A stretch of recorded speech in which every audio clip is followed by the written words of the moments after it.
Appelle la question orale numéro 192 de M. Richard Yung au ministre de l'Europe et des Affaires étrangères. Vous avez la parole, cher collègue. Merci, Monsieur le Président, Madame la Ministre, mes chers collègues. Je reviens vers vous sur un sujet que nous avons déjà traité, qui est la situation des enfants franco-japonais en cas de séparation, et plutôt de séparation douloureuse, des parents. Il y a 8 ans, nous avions mené une campagne assez active et fait voter par le Sénat une résolution invitant le gouvernement japonais à ratifier la Convention de La Haye sur la défense des droits des enfants. Ce qui fut fait, le gouvernement japonais a ratifié cette convention et elle est rentrée en vigueur en 2014, je crois. Nous nous réjouissons, mais la réalité, c'est que l'application par le gouvernement japonais laisse beaucoup à désirer et nous avons plusieurs dizaines de cas d'enfants franco-japonais qui n'ont plus de relation avec leurs parents français, quels qu'ils soient, ou avec la France. Le gouvernement japonais, d'une certaine façon, ne joue pas le jeu. Il applique des délais extrêmement longs à toutes les demandes de retour qui sont faites, alors que la Convention précise que les délais doivent être le plus courts possible.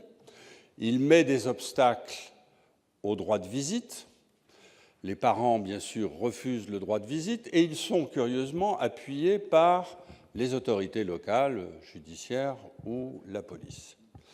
Et donc, en fait, après tous les efforts que nous avons faits, nous constatons que nous avançons lentement. Je pense donc que nous devons reprendre en quelque sorte notre bâton de pèlerin. Je pense que nous devons sans doute nous rapprocher d'autres pays, je pense les États-Unis, le Canada, qui ont eux-mêmes des enfants dans des situations du même genre, de façon à faire pression sur le gouvernement japonais pour que son application de la Convention de La Haye soit satisfaisante. Merci, cher collègue. La parole est à Madame Nathalie Loiseau, ministre chargée des Affaires européennes. Merci, Monsieur le Président. Monsieur le sénateur Young, depuis l'entrée en vigueur au Japon, comme vous l'avez dit, le 1er avril 2014 de la Convention de La Haye, l'autorité centrale française, c'est-à-dire le ministère de la Justice, avec l'appui du ministère de l'Europe et des Affaires étrangères, a saisi l'autorité centrale japonaise de 11 dossiers. Sur les 7 dossiers de déplacement illicite d'enfants ouverts, la coopération entre nos deux pays a permis le retour des enfants en France dans 2 cas. 4 dossiers ont été clôturés à l'initiative du parent requérant ou de l'autorité centrale japonaise. Jusqu'à présent, un refus de retour a été prononcé par un juge japonais en raison du souhait de l'enfant, en âge d'être entendu, de rester au Japon. C'est le seul cas dans lequel l'article 13 a été invoqué par un juge japonais. Jusqu'alors, les décisions de retour ont été exécutées de manière volontaire par le parent ravisseur. Les autorités françaises restent donc vigilantes sur ce point, car dans la pratique, les autorités japonaises ne semblent pas avoir recours à la force en cas de refus d'exécution.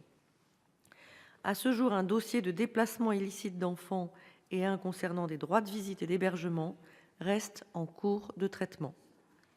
Pour les cas ne relevant pas de la Convention de La Haye, c'est la protection consulaire, telle que prévue par la Convention de Vienne, qui s'applique.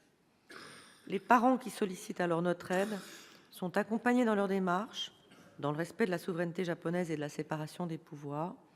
Une liste d'avocats spécialisés en droit de la famille peut leur être communiquée et une tentative de prise de contact avec l'autre parent peut être initiée. D'une façon générale, les affaires de conflits familiaux font l'objet d'échanges réguliers avec nos partenaires lors des réunions consulaires locales. Une nouvelle réflexion sera menée afin de recenser les problématiques spécifiques au Japon et d'explorer la possibilité de mener une démarche commune auprès des autorités japonaises. Merci, Madame la ministre. La parole est à Monsieur Richard Yung pour vous répondre. Oui, merci. Merci, Madame la ministre. Je pense que c'est effectivement la bonne direction. Si nous nous regroupons, nous faisons pression sur le gouvernement japonais, et s'il y a un certain nombre de publicités qui sont faites autour de ça, ce sont des choses qui sont très désagréables dans la culture japonaise.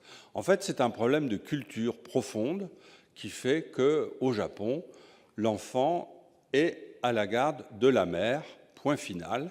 Les juges, les policiers considèrent qu'il n'y a pas à modifier cette vieille tradition millénaire. Et donc on se heurte à ce problème-là, et comme vous l'avez dit, par exemple, le gouvernement japonais n'utilise jamais, ne recourt jamais à la force publique pour faire exécuter un jugement. Voilà.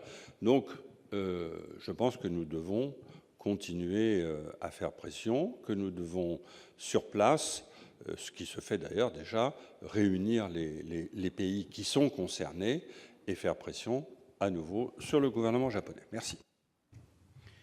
Merci, chers collègues. L'ordre du jour appelle la question